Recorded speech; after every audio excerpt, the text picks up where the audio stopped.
All right, time to clean this Pro 780. So, question I get asked all the time, how do you keep your grill so clean?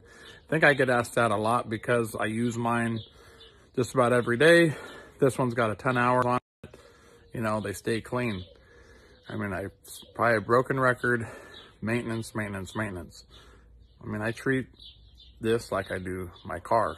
Check the oil, check the tire pressure. You know, there's a lot you gotta do.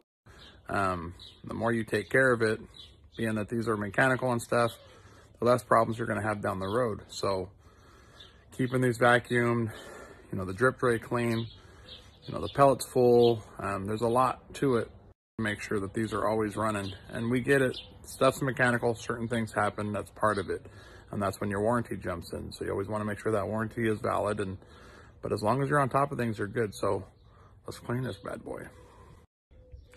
Okay, so first off, there we go. I used this over the weekend. This is what I got. I'm definitely pulling this drip tray. Some of you, man, I see these go way farther than this. I personally, if I get this going, this stuff here from an old cook, what happens is it'll start smoking. See that?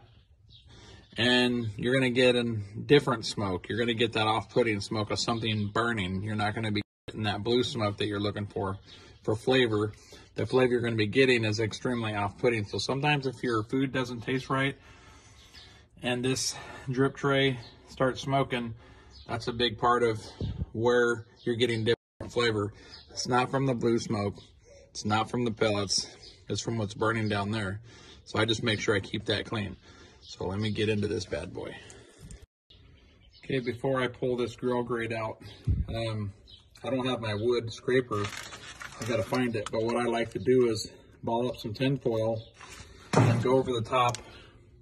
You can see all the stuff on the grill grate. I just like to take a piece of tin foil. It's way better than a wire brush. It's not leaving any little pieces of wire on your grill grate. So either a wood scraper or a piece of tin foil, and you can see it does the job just great. Take the tin foil away and you're good to go. Get it both ways and ready to roll. Okay, now to line the drip tray. And if you can't get a hold of the Traeger liners, that's okay. I get this roll of tin foil at Costco. It's wide enough, perfect. It's perfect for this drip tray and all the drip trays. So this tin foil will go a long way. You want to go longer than what the drip tray is so that you can touch it. And this is pretty much wide enough, as you'll see, for I can fold over the sides like so. Pretty easy there. Same thing over here. Just kind of like follow the shape of the drip tray, fold it down. I like to take it, fold it underneath. It's okay that we come off there. And then a little bit underneath. There we go. Now that we got the drip tray out, time to get inside. So I get asked a lot, like the barrel. Like, I don't mess with that. I'd imagine at some point maybe a deep cleaning, but I've really never deep cleaned any of my Traegers, and you guys know, or some of you know, how many hours I get on these. So my main concern is where the drip, the grease and everything that's going down that drip tray into the bucket, into this little channel here. I want to make sure that because this can really get gummed up after time. So you want to make sure this is clean, and it's actually pretty clean. And then you can see where the chute is. I kind of take like a flathead screwdriver, and I end up just kind of scraping all that out and let it fall into the bucket. So keeping that clean, and then obviously we want the fire pot clean because there's the heating element that's gonna light your pellets up. So we want to make sure that's all clear.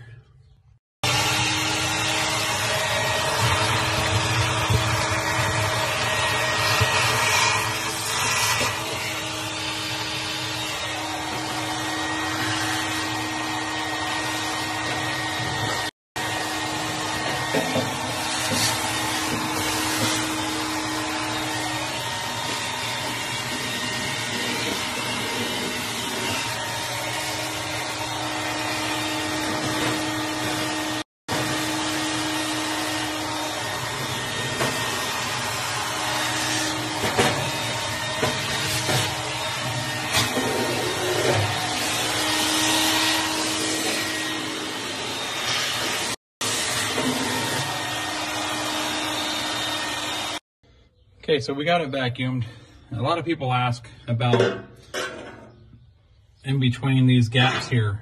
Know that you got 2 screws. You got one there, one back there. Keep these screwdrivers that come with your Traeger.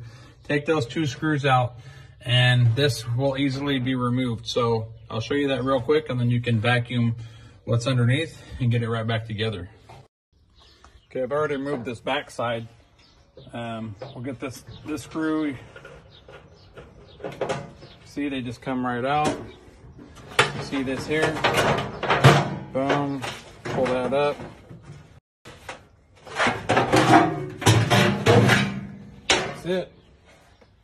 Now you can vacuum all underneath, around a few minutes, get it back on, wipe any of that extra grease that might be down there. Good to go. Take a closer look real quick.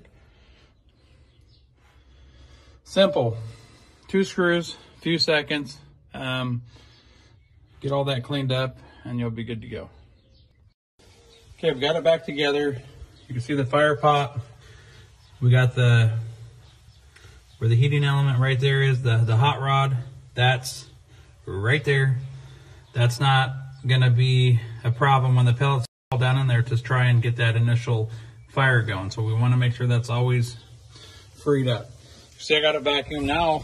I wanna make sure, here's where the drippings come. We're full, I need to empty that and start all over again. So making sure that's always clean. And then obviously, I just wanna make sure I always got pellets in here. So, it doesn't always have to be full, at least half. That way you know you're good, especially on a long cook. And now, it's just simply getting it all back together. Okay, this wasn't planned. I wanted to show you guys what I almost do every time I clean this. So right now, it looks like we're ready to go. It's all vacuumed out, new foil. We got pellets in the hopper. We're about ready to go. Boom. What did I forget? That dang heat deflector that goes underneath the drip tray. That is important. That is key. If you don't have that in, you're gonna have some crazy temps. So now I need to pull this back apart, get that back in, and then we're ready to go. Okay, there you go.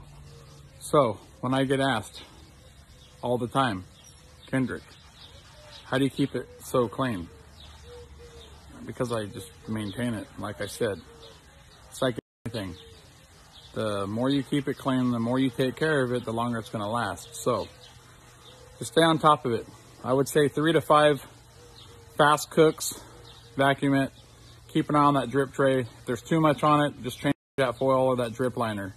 That fire pot is key to keep that heat rod clean to where when new pellets go in there, it's gonna fire right up.